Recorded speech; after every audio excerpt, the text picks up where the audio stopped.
Okay. I'm not sure what to do. We have a tech issue here that we will try to. Stop share. Okay.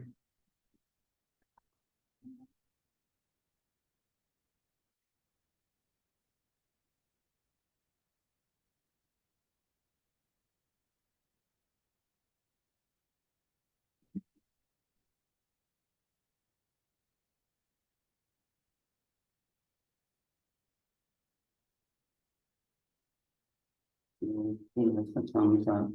Yeah. Okay. Should we go back? So there was an issue with they weren't showing the slides. So I'm going to go back so that you folks in Zoom can see some of the photos that were missed. So when I spoke about Rob's family being from Oklahoma, this shows a map where Sayre, Oklahoma is located, just east of the Texas Panhandle. And we have a couple wonderful photos of Rob as a little boy. He was a scout. So there on the right. And he's a great, cute kid. Yes, he was. And I love this photo of Rob and Julie preparing to attend their junior prom at Mission High School in San Francisco in 1955. Still not advancing. No, am I?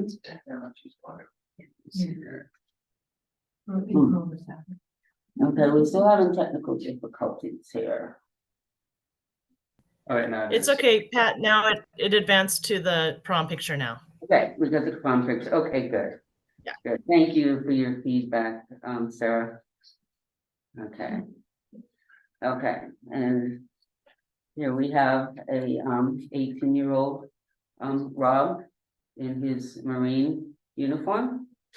And you know, as I said before, he was stationed in the Philippines and in Okinawa, Japan, while in the Marines. Okay, here we go.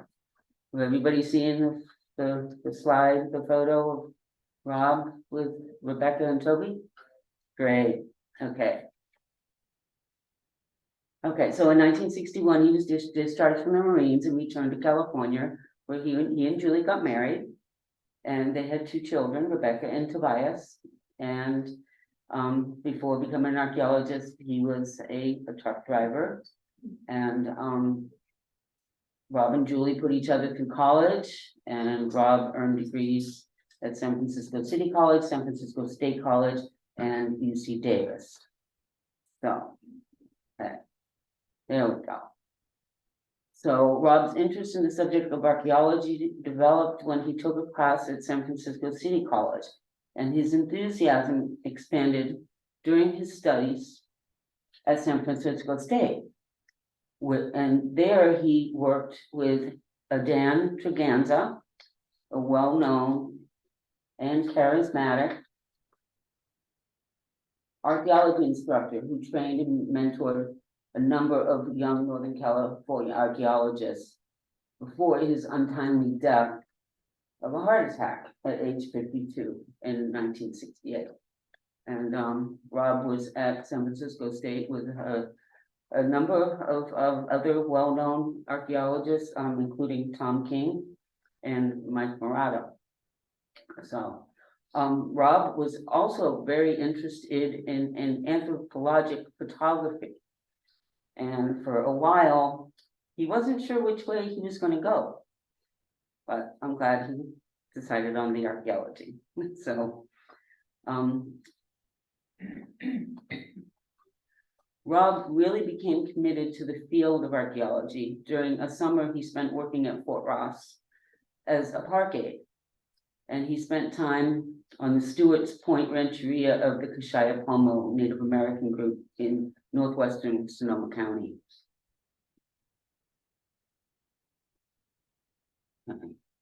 Well, Rob was involved in the significant fight against the building of the High Dos Rios Dam by the United States Army Corps of Engineers in the late 60s. And it cost him his PhD, unfortunately, at Davis. This project was on the Eel River in Mendocino County, and it would have submerged over 800 archaeological sites.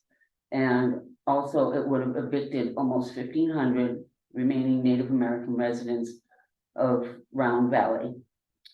There was a reservation there that had been there for, God, probably about 100 years at that point. Although Governor Ronald Reagan gave in to the fierce resistance to the project and he removed the state's support for the dam construction, the politics at UC Davis caused Rob to be dismissed from the PhD program.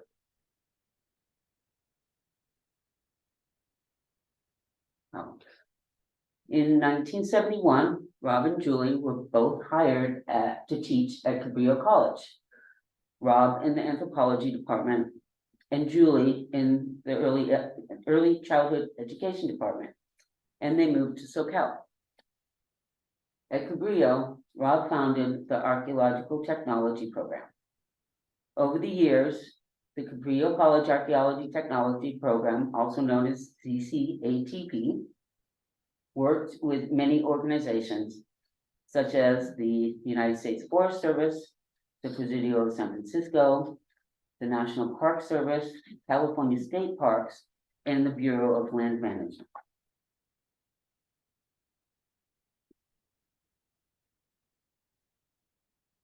Rob's straightforward, no-nonsense attitude and teaching methods, delivered with kindness, humor, and well-placed puns, attracted students dedicated to the field of archaeology, but helped weed out those who were not genuinely interested in serious study.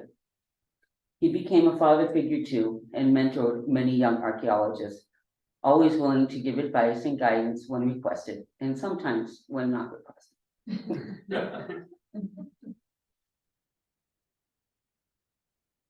Rob gave scores of students rigorous instruction in the basics of archaeological methods, including survey, excavation, laboratory, and archival research. He insisted that his students be punctual, as well as take accurate and detailed field notes. And he required that they wear the proper attire, including hats, long sleeves, long pants, and sturdy footwear. One of the most important things he taught us about field archaeology was never get separated from your lunch. Rob's students had an excellent reputation with area cultural resources management companies for being very well-trained, competent field archaeologists. Rob's many field classes in summer field schools were popular and well-attended by students of all ages from all over California and outside California also. We have a few students from out of state. Many graduates of his program continued their education in archaeology and went on to attain higher level degrees. A significant number became professional archaeologists working with government agencies or cultural resources management companies.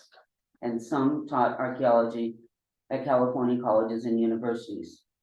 A few even started their own cultural resources management firms.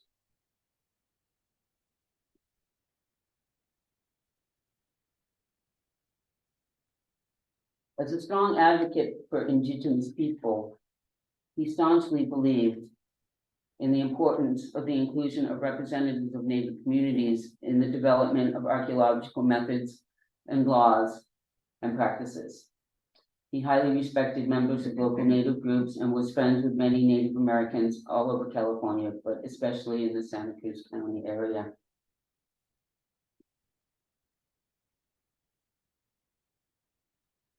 Rob's involvement in the development of local environmental procedures through his participation in the Santa Cruz County Environmental Review Committee and his founding of the Santa Cruz Archaeological Society both had profound impacts on the treatment of cultural resources within the county of Santa Cruz. He and other early members of the society were very involved in keeping track of the political climate and the developing practices surrounding federal and state environmental laws. The Archaeological Society was a vital influence in the passage of the County of Santa Cruz's ordinance to require archaeological review during the construction permitting process. And then that became effective in January of 1975. Early Archaeological Society members volunteered on archaeological surveys, excavations, and salvage projects in the Santa Cruz area within the cities of Scotts Valley, Capitola, and Santa Cruz, and also in other counties. In Santa Cruz County, in Bonnie Doon in 1972, in Monterey County at the Dutton Hotel site in 1978, and in Santa Clara County in Los Gatos in 1974.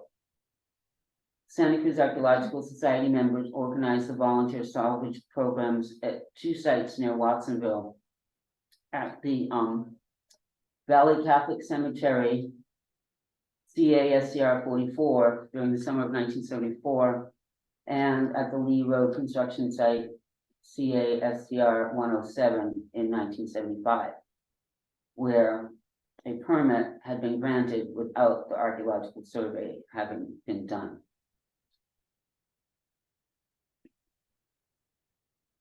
During the early 1980s, the city of Santa Cruz considered permitting a major development project on Mission Hill.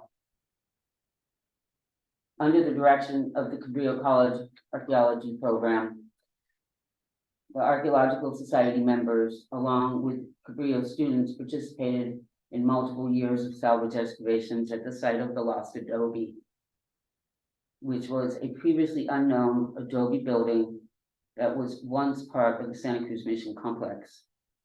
In cooperation with the local historical society, the Archaeological Society and others were able to change the city's planning department development procedures in the Mission Hill area, and also in the city's other historic neighborhoods and in the rest of the city as a whole. As one of the founders of the Adobe Coalition, the Archae Society was instrumental in the support of the preservation of the historic and archaeological resources surrounding Mission Santa Cruz. Through the cooperation between the Adobe Coalition and the California State Parks and other groups, the establishment of the Santa Cruz Mission State Historic Park became a reality.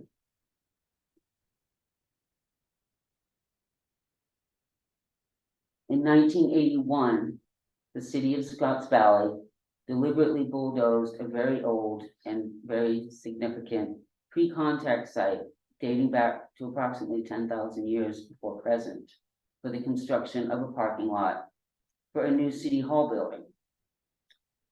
Rob and other Archaeological Society members were on the forefront of the fight to preserve the remainder of the site and to force the city to comply with cultural resources laws. In partnership with the Scotts Valley Historical Society and the Society for California Archaeology, members of the Archaeological Society raised funds, educated the public, went to meetings, and performed other types of political and civic activism. When all else fails, the Archaeological Society initiated litigation against the city of Scotts Valley.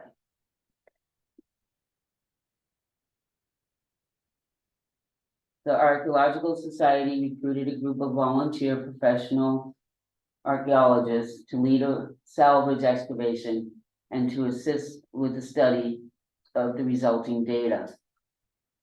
Professional and avocational archaeologists from all over the state assisted with this salvage project, including over 230 students and faculty from over 10 colleges and universities, and more than 125 people on each day during a 4-day period.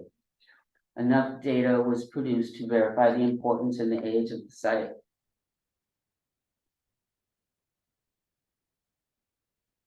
So the Santa Cruz Archaeological Society, under the point leadership of Rob Edwards and other key individuals, has received various awards over its 50 years.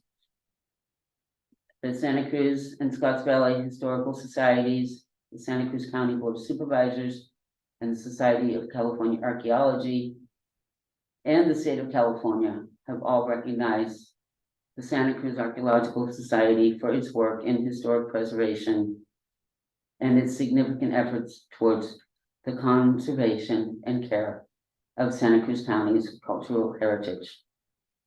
So none of this would have been possible without the leadership of Rob Edwards.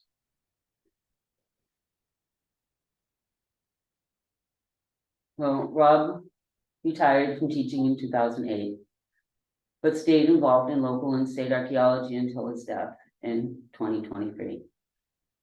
The Archaeological Society is completing his last project, which is the remodel of the archaeological display at Scotts Valley City Hall.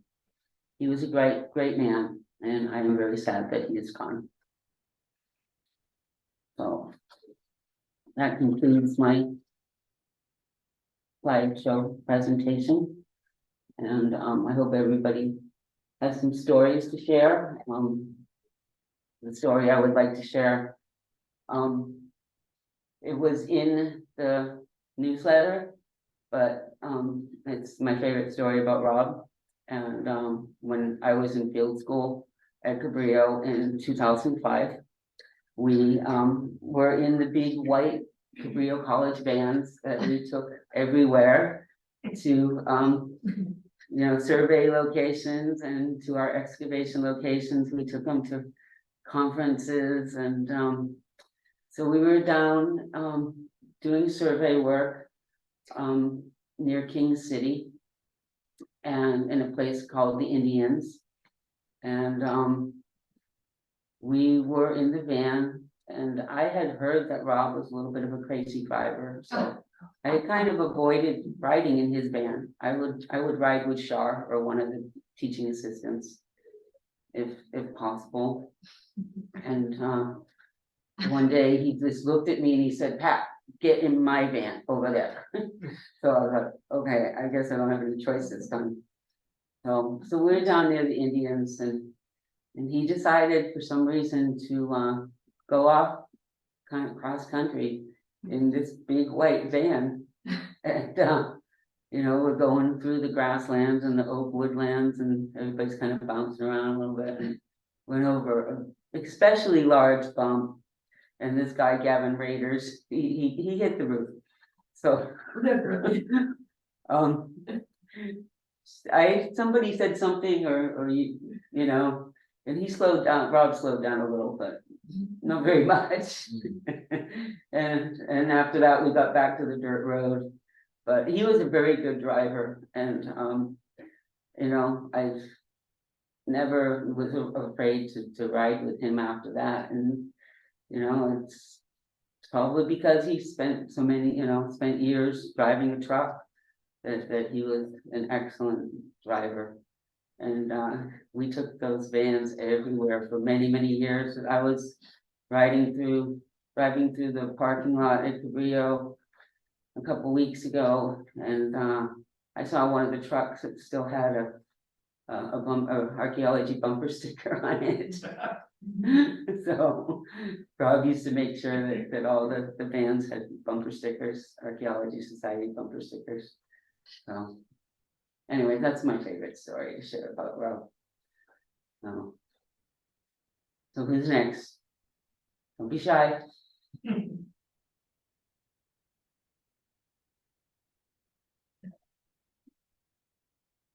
Come on, Brendan. You must have a story to tell about Rob. Just like stop sharing the screen. Hey, Pat, wasn't bad. Can we take just a little break? I want to hear this, but I didn't really. Oh, I can show you. We're just gonna take a momentary break at the moment. Hey, everyone.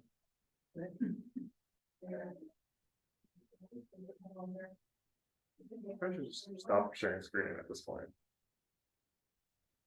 Okay. We don't need to share the screen anymore, right? what if, when see people in Zoom, yeah, that's fine, Yeah, Okay. you're done with the presentation. yeah. Okay. Cool. You can close the PowerPoint too if you want.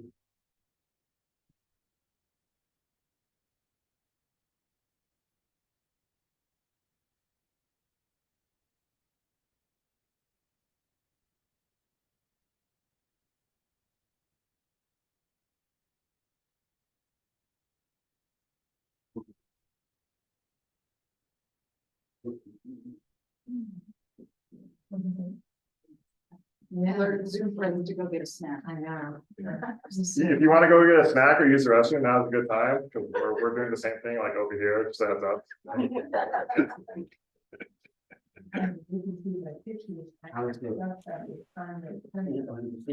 Flip. Oh, yeah. There you go. Oh, I turned in all the info today. Oh, wow. And it's. It actually says that they were mistaken, he returned to the state. That good? Yeah, that means the departments are. I don't know.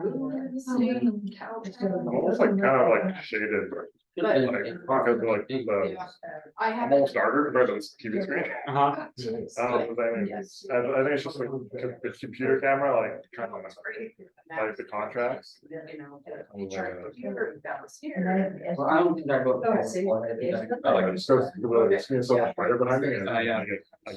Yeah, I was talking to. Yeah, with the light. Just observation. Yeah. Mhm. So all of that is great. Working on this. Engineers who are gonna be pricing all this out need to know. Sure. We're not find Tom balance. Okay. So it was interesting information. Yeah, I sent that report off this afternoon. Thank you for getting back to us. On the line. Yeah, you know, we still have it. I've read the whole thing. No,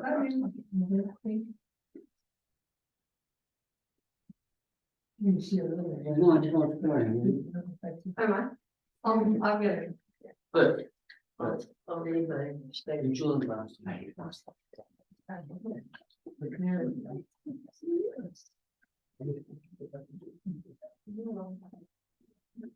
All ready to go.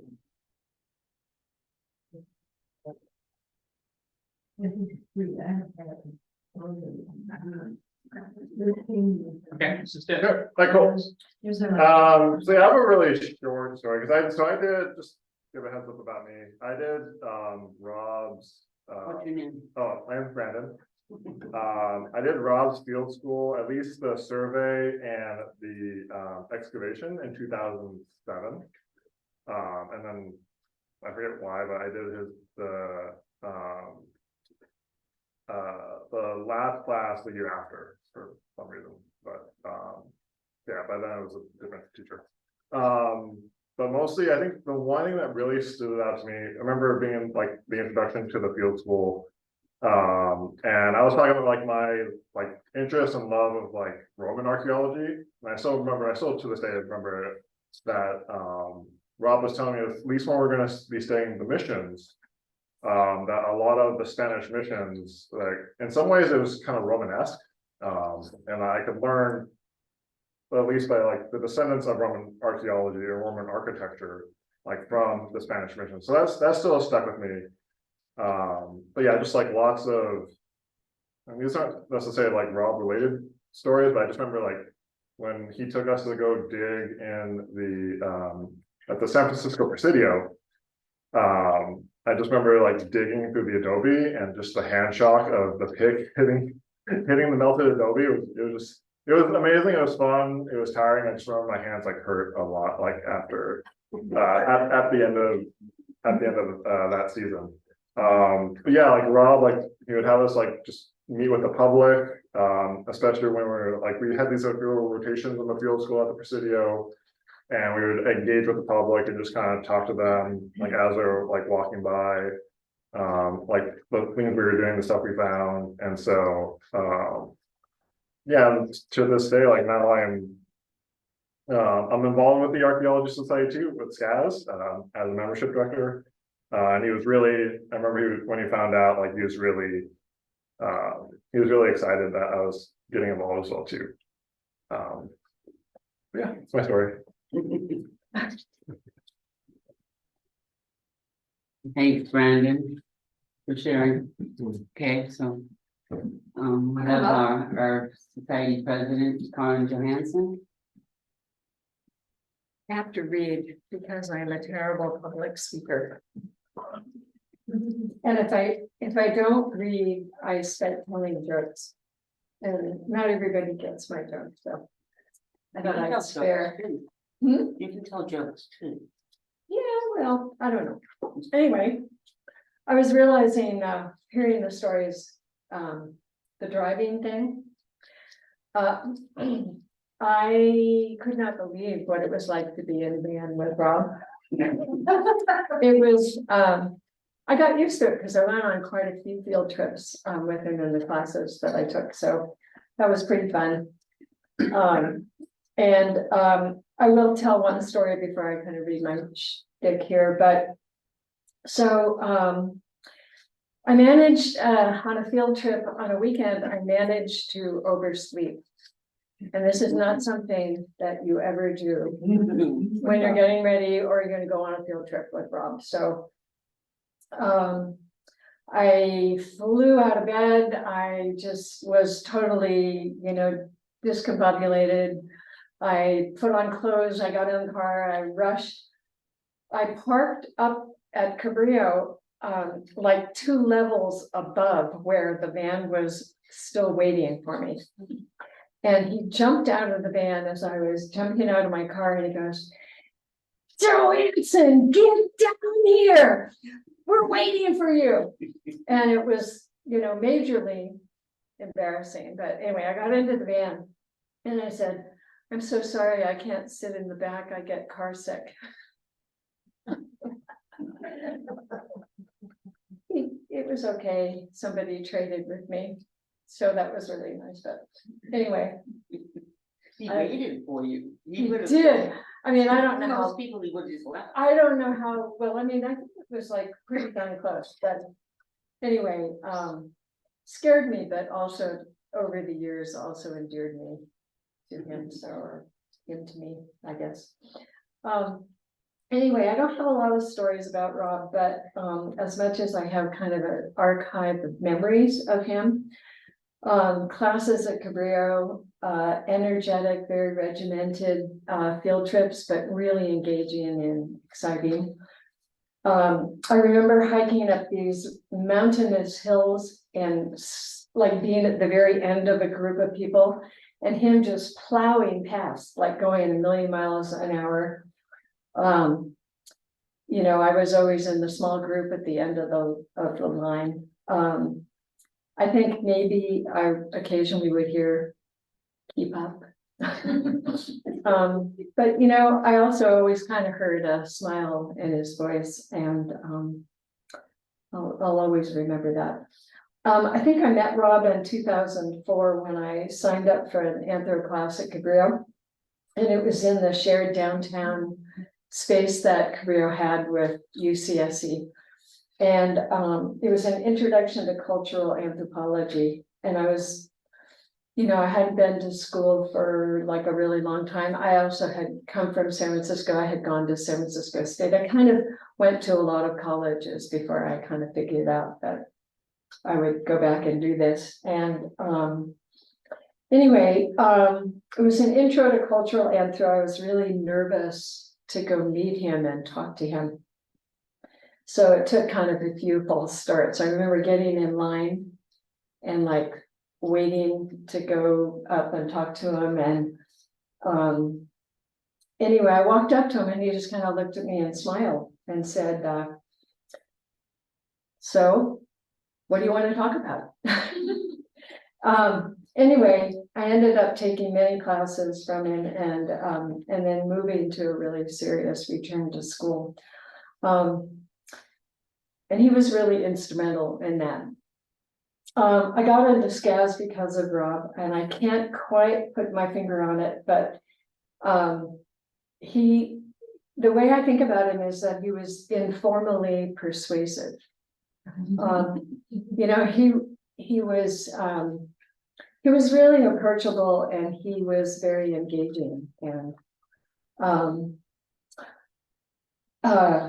you know, you could volunteer for things that he would volunteer you for things, is really the better way to say it. And then you'd end up wanting to do them. And then you would even like doing them. I really love joking around with him, you know, with complete generosity. He would often poke fun at how seriously I take myself. And he inspired confidence in me. And I feel grateful to have known him for that. Thanks.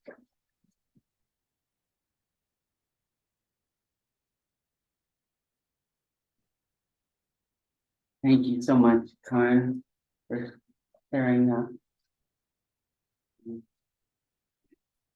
I wasn't gonna do that, but you know how it goes.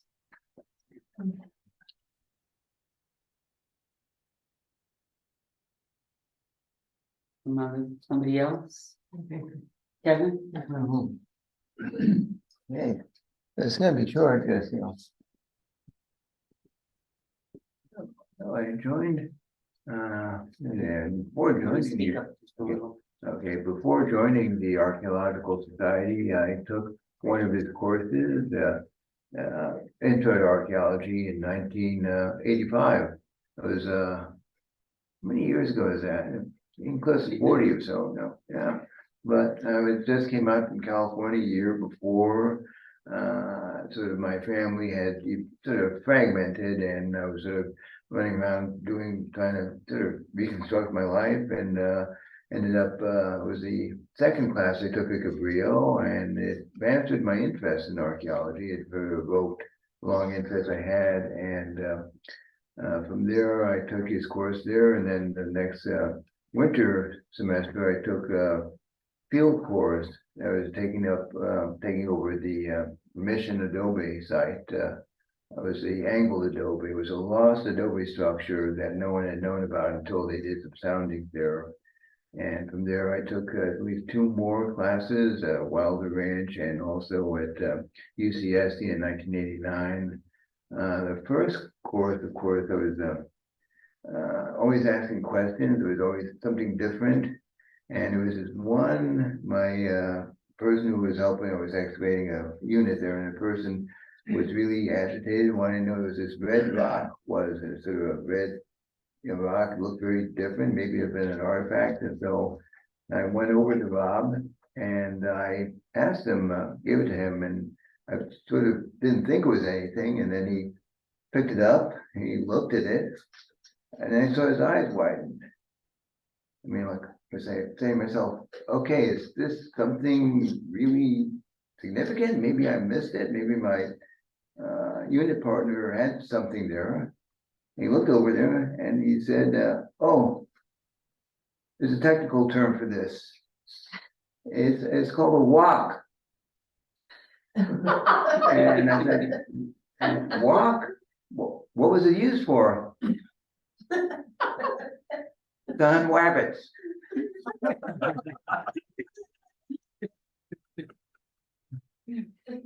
Oh, it was always a learning experience with Bob, so, you know, yeah.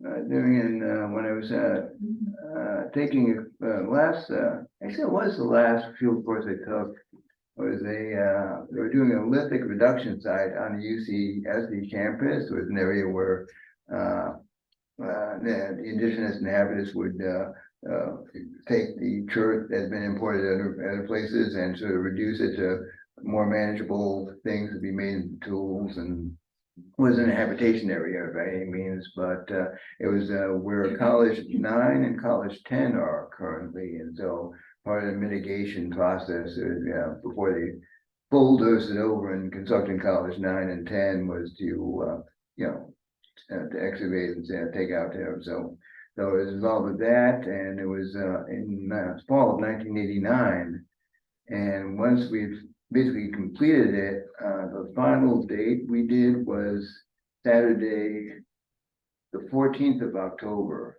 And so everything was sort of, we didn't have to go back, we'd all be lab processing from then on. A few days later, I was preparing to go to a class I was taking on Indian prehistory, and well, that class got canceled because it was October 17th, 1989. And so we had to, so we couldn't go to class or anything. Cabrillo was closed.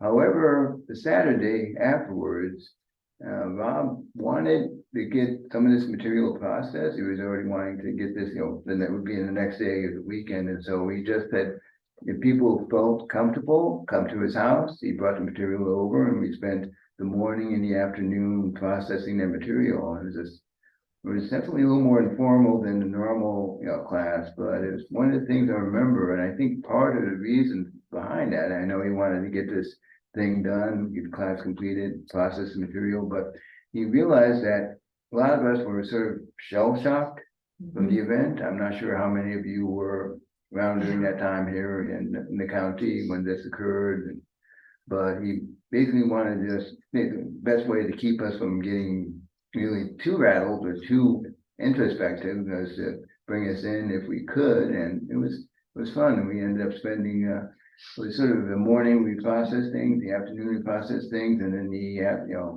around noontime we ended up watching this French comedy about a detective, a woman detective and her archaeologist husband, and they were in Greece. So it was funny though. But yeah, I think that's one of the qualities. He definitely was very much a human. He understood, how people would feel, and he was very, he could be very demanding, but he understood our feelings, and that was something I always appreciated with him.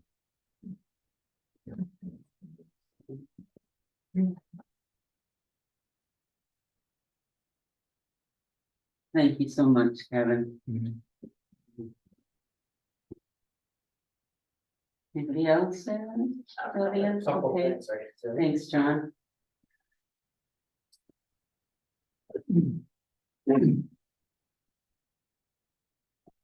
My name is John.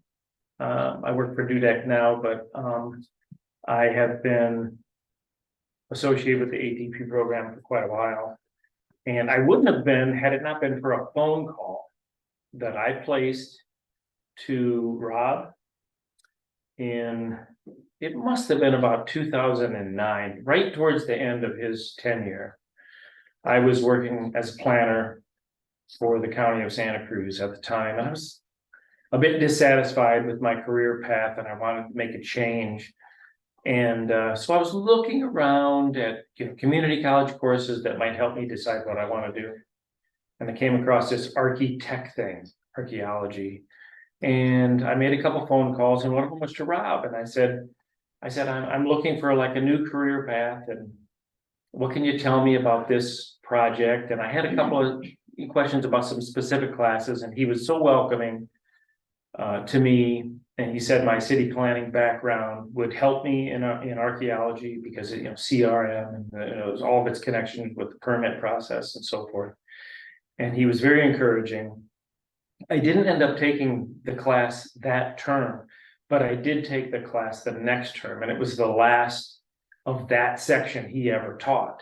Because as I said, it was towards the end of his tenure. And I actually entered the ATP program in the transition year, which was Dusty's first year, Dusty McKenzie's first year, and Rob's right after his exit. But had it not been for that phone call, I might have chosen a different path, So I thought that was really cool that he was so welcoming. The other story I have is a bit more personal because after I got to know Rob, we realized that we were both in the Marine Corps together. And Rob's experience in the Marine Corps was somewhat negative in that it radicalized him to be a bit of a political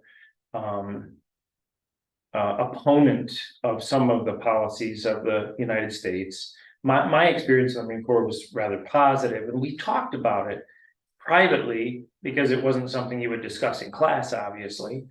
But we talked about it enough to know that we shared that. And the last time I ever saw Rob was at the SCA's, SCA's it's Oakland. in Oakland. Yeah, I mean, it was fairly recently. And he told me, he said, after he had told me about, you know, his disgruntlement with his time in the service, which I had always remembered, but we actually sat down at the SCAS table. And he told me that he had had a bit of a reflection about that. And that he had come to terms with some of his experiences. And he had purchased a little sticker, little Marine Corps emblem. After all these years, and he put it on the back of his car or truck. And he said, I never thought in a million years that I would ever have a Marine Corps sticker on my truck. But, you know, as he aged and looked back on it all, he did have some pride with that, despite the political implications. And he put it on the back of his truck and he told me about it. I thought that was pretty cool. Yeah. Thanks, Rob.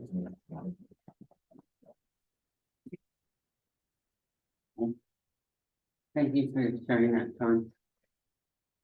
I don't think I realized that you were in the Marines also. Do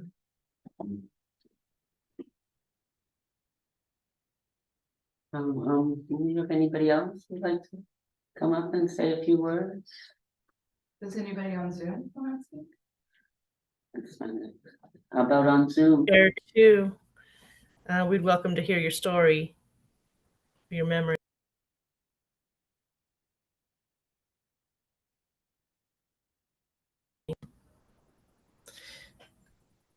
I do have one kind of funny one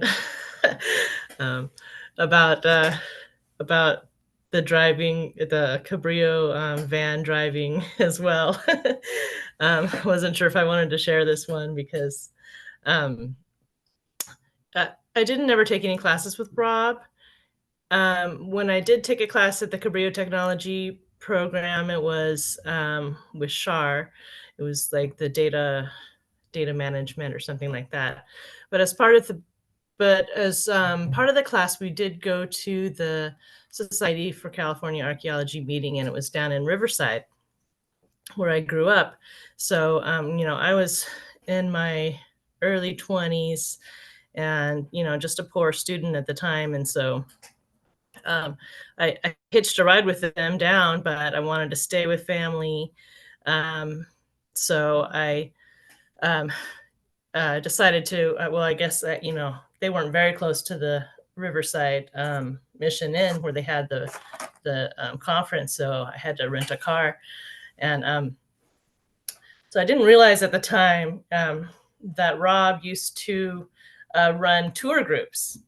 And as some of you know from his field school and stuff, you know, he's very diligent about being on time and all this and that. And he's going to get you from here to there. And there was no exceptions to the rules. Of course, I thought, you know, I could be the exception to the rule. So I was like, we're getting there. And I said, okay, my rental car place is right there. Can you just drop me off at the corner? And he's just like, nope. I'm going to take you to the Mission Inn.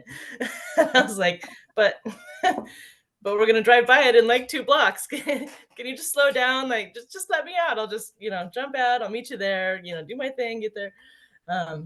Nope. No, I'm not going to make an exception for you. I'm not going to make an exception for you, because if I make an exception for you, then I'm going to have to make an exception for everybody else. And I was just laughing because I was so mad at the time, because we had to go all the way to the Mission Inn, and then I had to take a taxi cab back all the way to where the rental car was. I was like, we just drove by there. But you know, it was an attest to his just, you know, his regimen. You know, I promised to get you from Cabrillo to the Mission Inn, and that's it. You know, you're on your own for the rest. I was so mad at him for years, but then I found out, you know, that was his way. And so, you know, now it's very endearing to me. So anyway, I didn't have very many interactions with him, but that was a funny one that I wanted to share.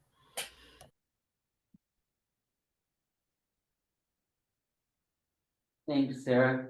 That's a great story. Anybody else out there in Zoom land share a story about your memories with Rob?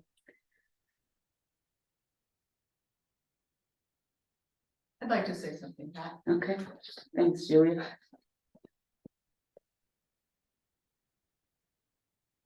Hi, I'm Julia Hartman. I work for California State Parks as an archaeology project leader.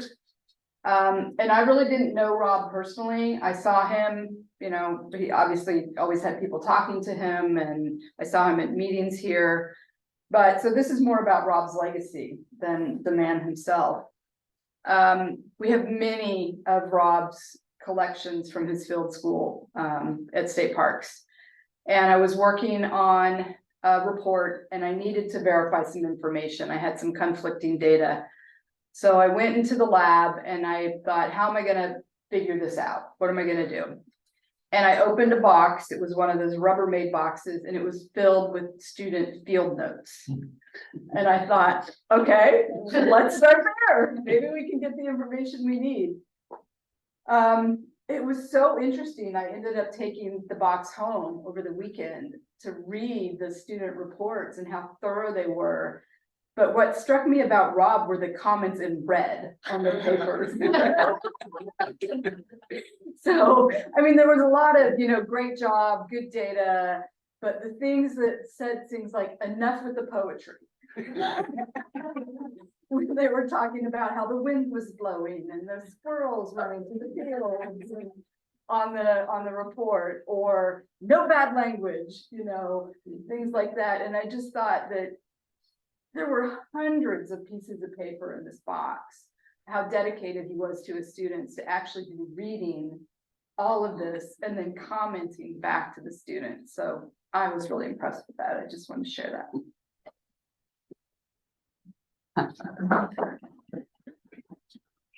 Thanks, Julia.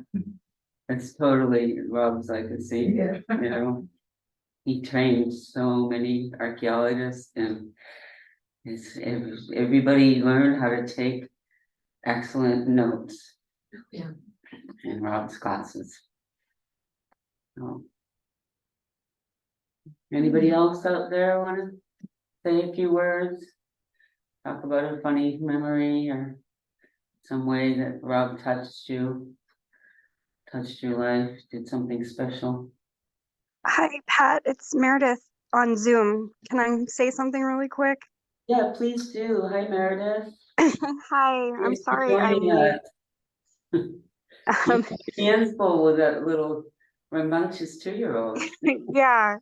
I just put him, actually, he's right next to me sleeping in my bed. Oh. So story time ran a little bit late tonight. I'm sorry I missed most of the gathering, but I just wanted to share that in addition to just being a wonderful mentor and a teacher, and a punster, Rob was, I think, a bit of a matchmaker.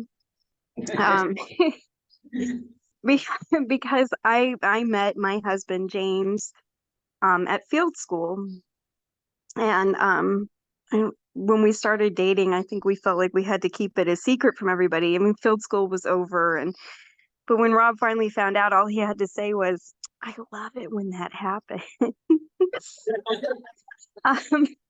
So I guess it had happened before. And I will never forget, we invited him to our wedding there at Cessnon House, and everybody had given their toasts, and then Rob stepped up and took the mic away and gave us a beautiful toast at our wedding. And it was just such a, I don't know many people who have the honor of being toasted at their wedding by Rob. So it may sound funny, but now every time I look at Jameson, our little guy, I think of Rob. Because he was the point that connected us and brought us together. And in a crazy twist of fate, he's not responsible just for James and I. Um, his brother Britton married Emily Nichols, who was Kat Nichols' daughter, and they met through us through Rob. So that's 2 happy marriages and actually 3 little kiddos.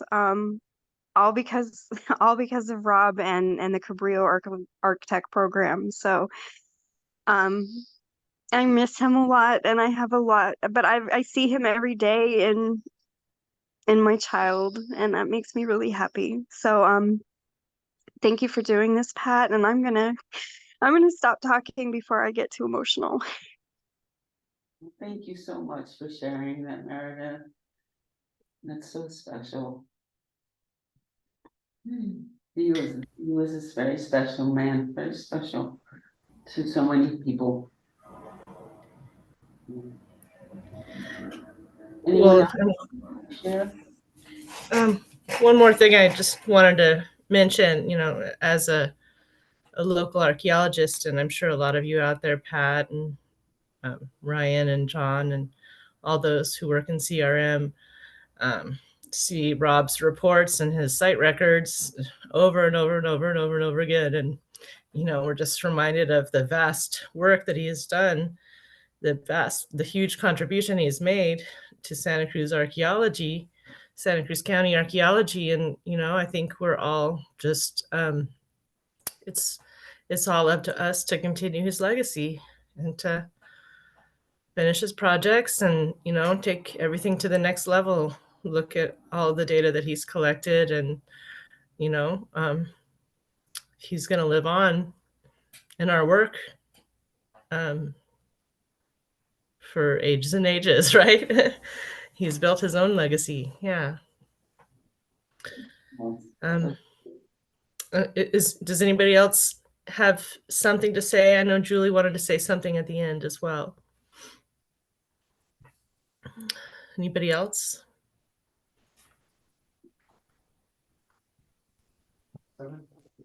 Ryan's gonna come up. Hey, I'm Ryan. So I never took classes with Rob, and I started my archaeology career out in the Central Valley in the Sacramento area.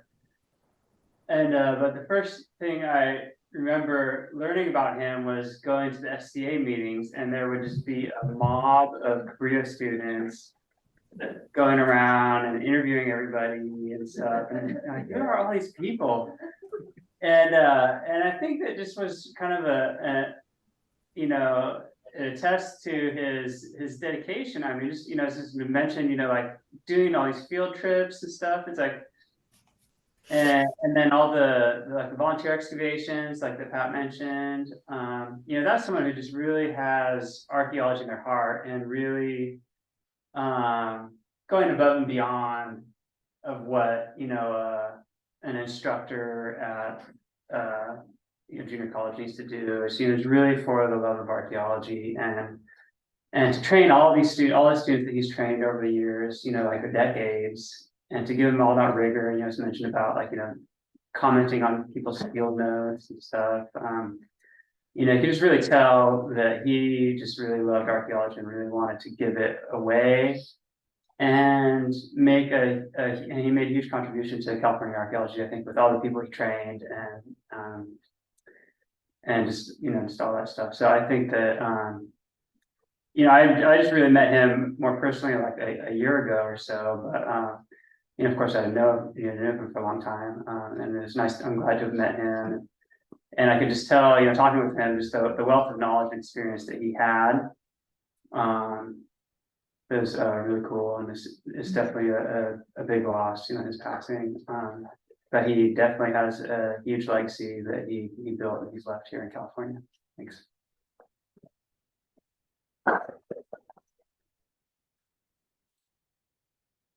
Thank you, Ryan. Yes, his legacy is very important. Anybody else? Can I talk anybody else into coming up and saying something? Or is somebody out there on Zoom land?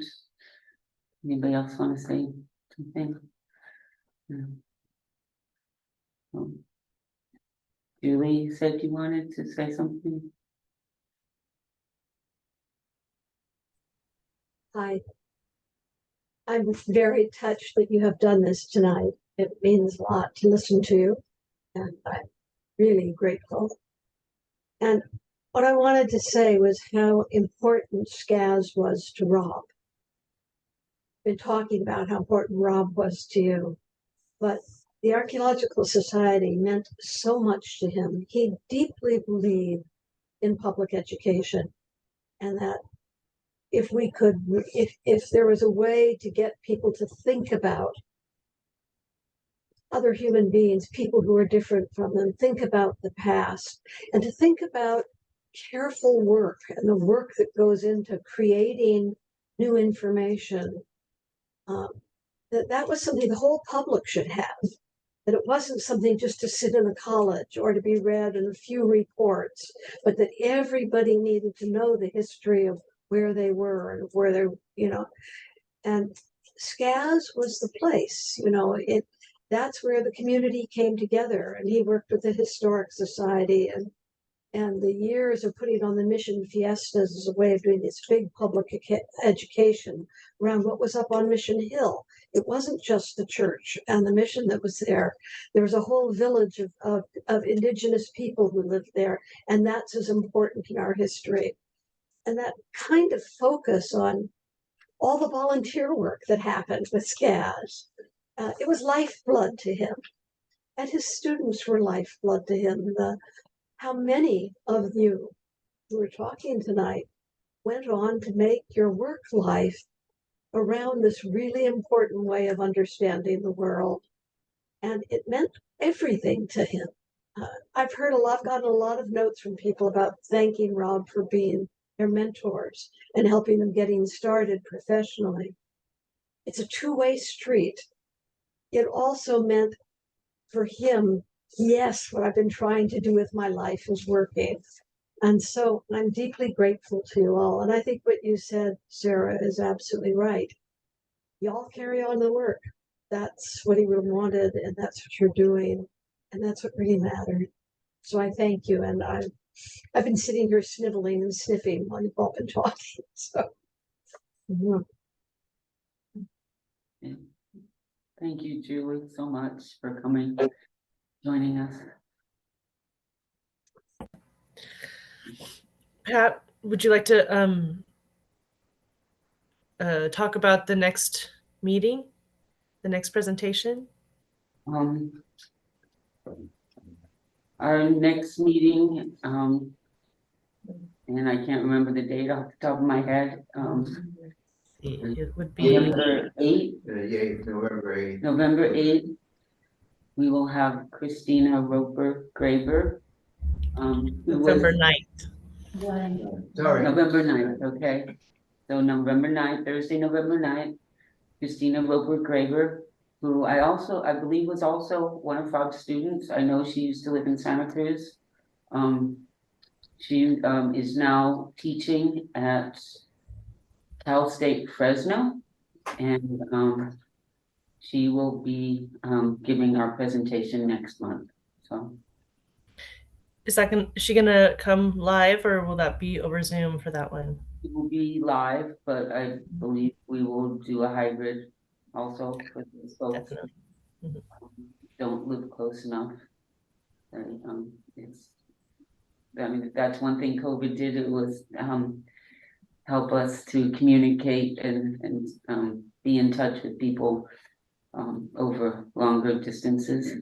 When we can't be together personally, we can see each other on Zoom. So, well, thank you for coming. Julie, thank you so much for joining us tonight. And you folks all take care and